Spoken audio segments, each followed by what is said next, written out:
All right, everybody, before we get started, there's one thing I do need to tell you. Note, we are not doctors. Do not use this without consulting a medical professional. Some of these can interact with your medication and diagnosed or undiagnosed conditions. So use at your own risk.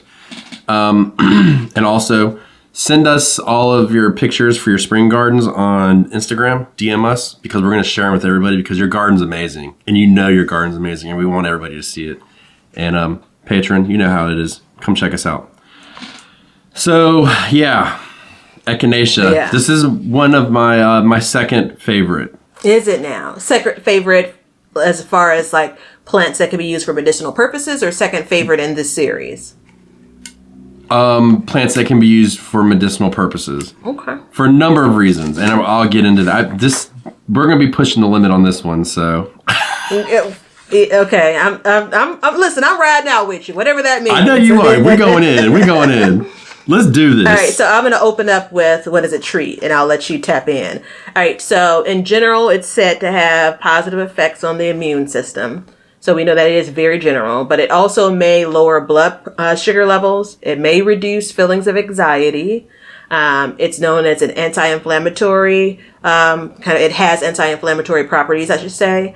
It may treat skin concerns, which I've heard. That's probably my first official understanding or use of it.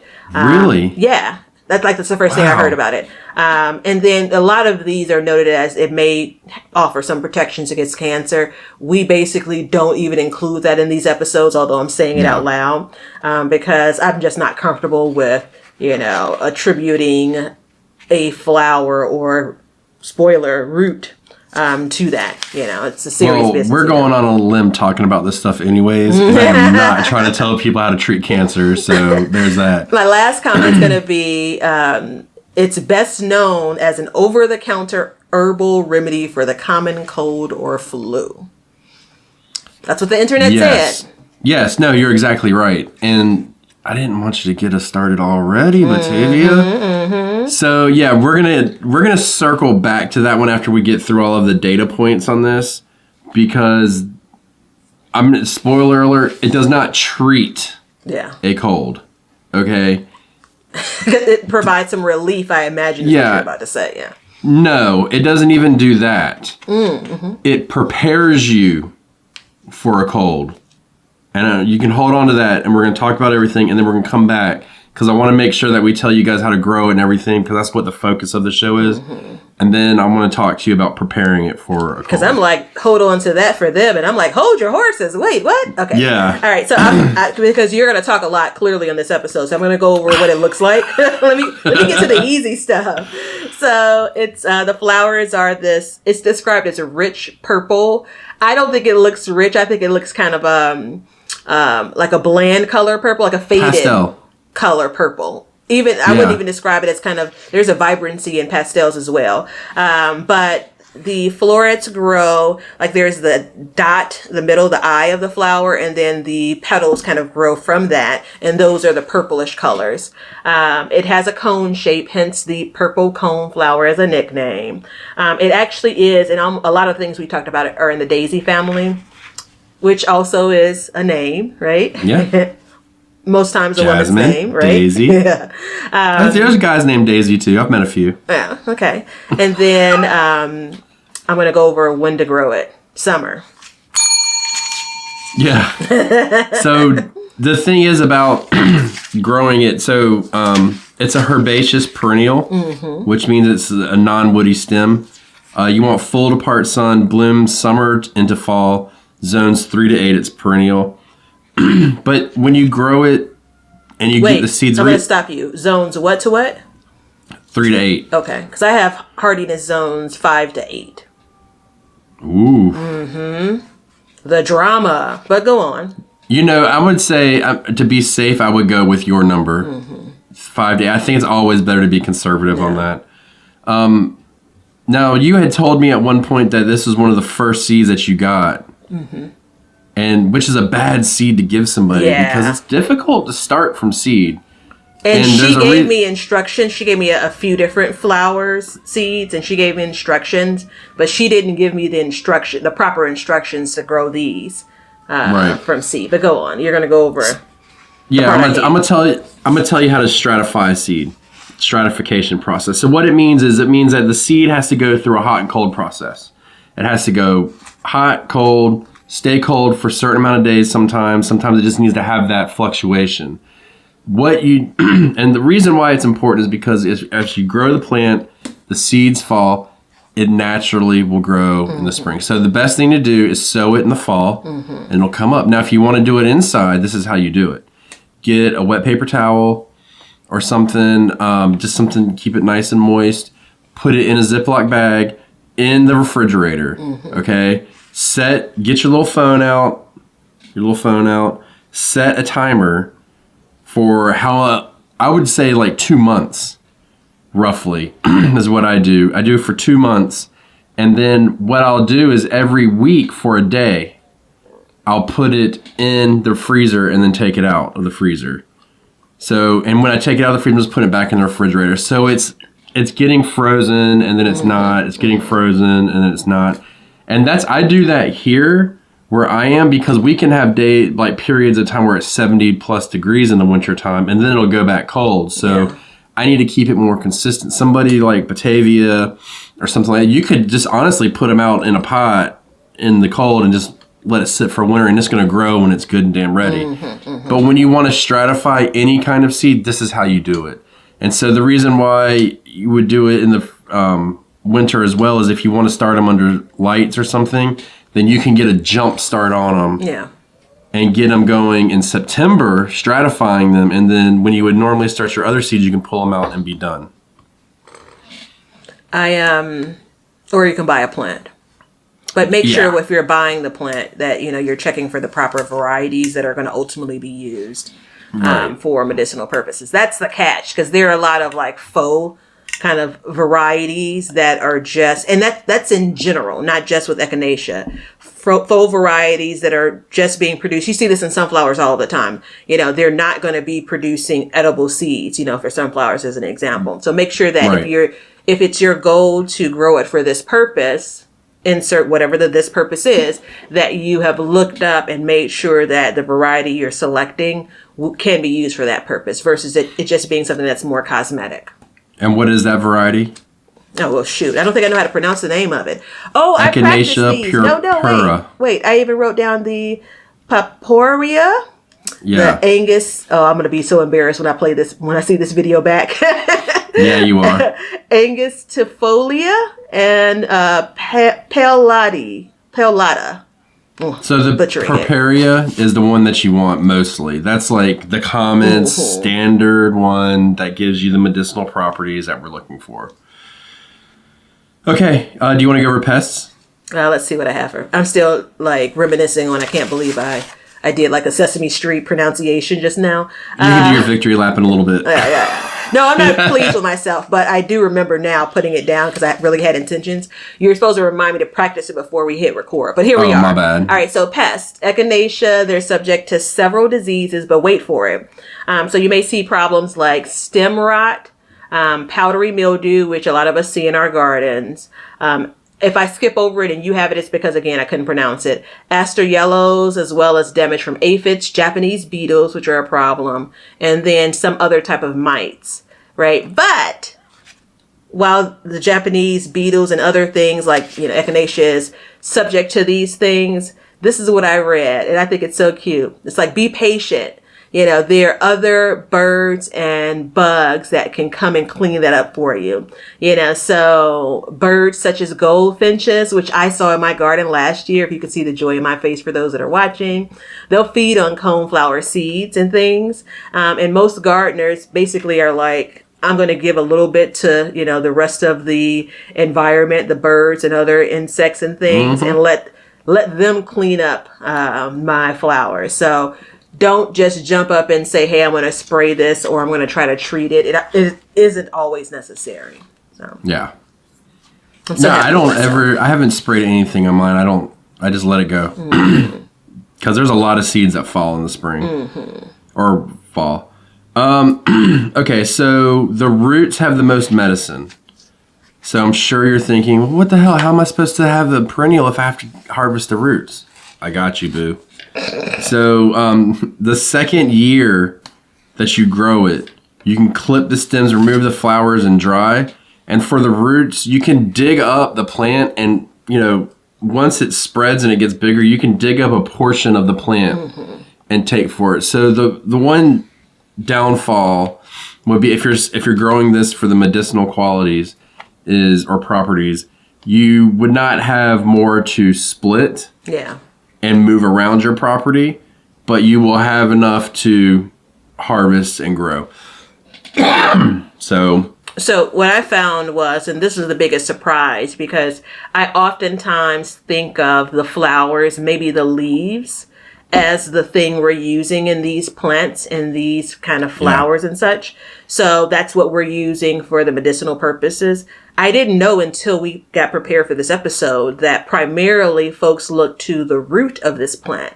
And so it was like an aha moment for me. And for my notes, and I checked a couple of places because I was like, really? So it's minimum of 3 to 4 years before harvesting the roots is what's generally recommended. Now, I know with everything, some people may do it earlier, but that's what the internet and various places say. And I was kind of floored, but all things considered, it kind of makes sense. Right? Because some of these are considered because of how they self-sow so easily, or like wildflowers, right? Once you find them, they're probably everywhere in that space. And you can decide whether or not you want a bunch of echinacea plants, a bunch of purple cone flowers in your garden as well. Yeah. That way you can have, even if you do it like, I don't know if you want to keep track of the number of years, like I planted this in 2022, this set of plants I planted in 2024, but that does give you an opportunity to kind of manage against, I'm harvesting the roots of these in 3 years, and then I'm going to harvest again next year for the roots of those and so on. So there's definitely a strategy you can deploy there. So do you know what I was just drinking? I don't know, but you were drinking it out of your backyard gardens. I was. Glass. My backyard garden's pint glass. It was water with Echinacea tincture in it that I made. Is that so right? I actually have a cold that my dear sweet son has blessed me to get when we were out backpacking. So I am consuming Echinacea on abnormal proportions. So it's important. So if you want to do the medicinal, you're not growing it right now, I'm going to give you a tip. One is go buy some of the actual herb for right now and make these products while yours is growing, because otherwise, the ship could sail. Yeah. Right. So studies show that 4 out of 11 brands of Echinacea products actually have any Echinacea in them. Don't have any? 4 of them have it in there. Okay. So that's what 30% of products have the actual herb in it. Right. So if we think about that, the vitamin market is an unregulated market, so it could be whatever. This is a way to guarantee that you're going to get that.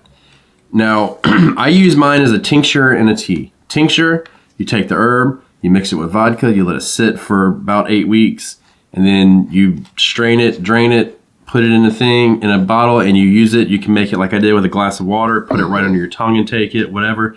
And then you also make it as tea.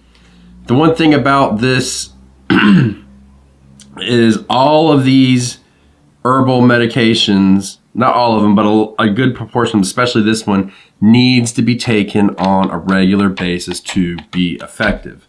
If you have a cold and you're just like, oh, I got a fever today, I'm drinking a cup of tea, that's not going to do any good. Yeah, no. It's going to taste like Echinacea, which has kind of got a funky taste to it, like a funky minty taste, but you get used to it. But it doesn't do any good. You have to be taking it up to a certain point, and then once you get sick, you can ramp up on that. Yeah, it has to be present in your system, so to speak, right? Yeah, it has to be. So it's like it's a supplement. It's not a treatment. So it's not going to treat your cold, but what it does is as you build it up in your system, it builds that your immune system up to fight that for you. So once you have your cold, your immune system's already beat up. Yeah. So that's too late. You know what I'm saying? You can't give it the Echinacea steroids. You know what I'm saying? It's hurt. So what I do is I'll drink teas, a couple glasses of tea a week, whatever. I'll take a tincture once a week or something just to keep it present into my system. And then in a situation like this, boom, I got a cold, I'm drinking tea, I'm taking the tincture, and I ramp up. And then when I'm done with my cold, I ramp down. I don't just stop. I ramp down and go through. And then that will help you do it. So when I first got into this, I remember I was at my job, and the guy across from me was like, man, I'm so sick. And he would go to the store and he'd buy his Echinacea pills, and he'd be taking them by the fistful, just, you know. It wouldn't do him any good. I was sitting across from him, and I mean, this is the hard part, is are you getting sick or are you not getting sick? Like, what's the story here, you know? Is it because I took Echinacea? I don't know. But I took it as a precautionary measure, and at that point, I was drinking it every day. Every day I drank it. And I mean, I didn't get sick as much, and when I did, it was definitely a lesser amount of sick, like for a shorter period of time. But it could have been a number of things, you know? It could have been my lifestyle or something, I don't know. Okay. So wait, what you're drinking now, was that used from the petals or was that used from the root? This was the root. So it's actually a mixture of root and petals, but mostly the root. Yeah. And so I have these little amber bottles, and I store it in there, and then I'll just take like a dropper. It has an eyedropper on top, and I take the whole thing, put it in there, bam. If you're in a pinch, you can put it right under your tongue, and you just let it soak in under your tongue, because it's really open pores under there. And it'll go through, but it kind of burns a little bit. So just keep that in mind. But that's basically how to use it. And the problem is most people think, I'm sick, I need it, let's go get it, let's use it. But you have to be using it beforehand. And if you're buying it, there's a 30% chance you're actually even getting the herb itself in there. So what else are you putting in your body at that point? Yeah, that's a sucky kind of situation. But again, I mean, it's a part of what we're doing is we're gardening, and we're increasing the amount of things we're consuming that we know where it started from, where it came from. And this is no different. I really thought you were going to go with like it provides some relief, like it's soothing, so to speak. And if we look at some of these things, like once you have this situation, unless we're talking about the salves, the ointments and things like that, like once you have it, it's difficult it's not the cure for it, right? You know, like, come on, a common cold is going to run its course. You're just going to be provided some relief, right? And so I thought you were going to go with the same thing. But you took me on a different spin. I can appreciate that. Yeah, this is, I mean, it's the holistic lifestyle thing. It's, you take it and you consume it throughout your life. Yeah. And it does it. Because, I mean, if anybody comes up to you and is like, hey, never mind. I was going to say nothing will treat any symptom, but that's not true. I do know of a couple things that will. But, like, it treats a cold. It does not treat a cold. Like, I don't even feel comfortable, like, saying that in the way that I'm saying it, because I don't want the soundbite to get out where I say it treats a cold. Like, it doesn't do that, but it helps boost your immune system. So look at the marketing that the products have, and then think about it on so what you grow, or if you get the dried herb and you use it, dude, you're good. Yeah. You know what I'm saying? Like, that's a big difference. It's funny because the first bullet that I have has positive effects on immune system, and it's kind of understated based on all that you shared, right? Yeah. So that's Echinacea.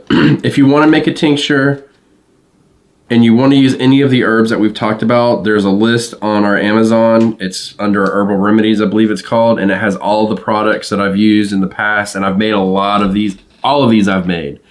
And you can use that to, you know, the amber bottles for the tinctures to help, because you don't want the sunlight to get to them. There's tea containers to store the teas and stuff like that. When I say teas, it's just the herb ground up. That's all it is. Yeah. And so when you get this, let's say you get sick and you're like, I'm going to take some Echinacea. Take the Echinacea and mix a little chamomile in it. And you'll get like a nice flavor, and you'll get the relaxing properties along with the immune boosting properties. So try that. You got anything to tell everybody? See ya.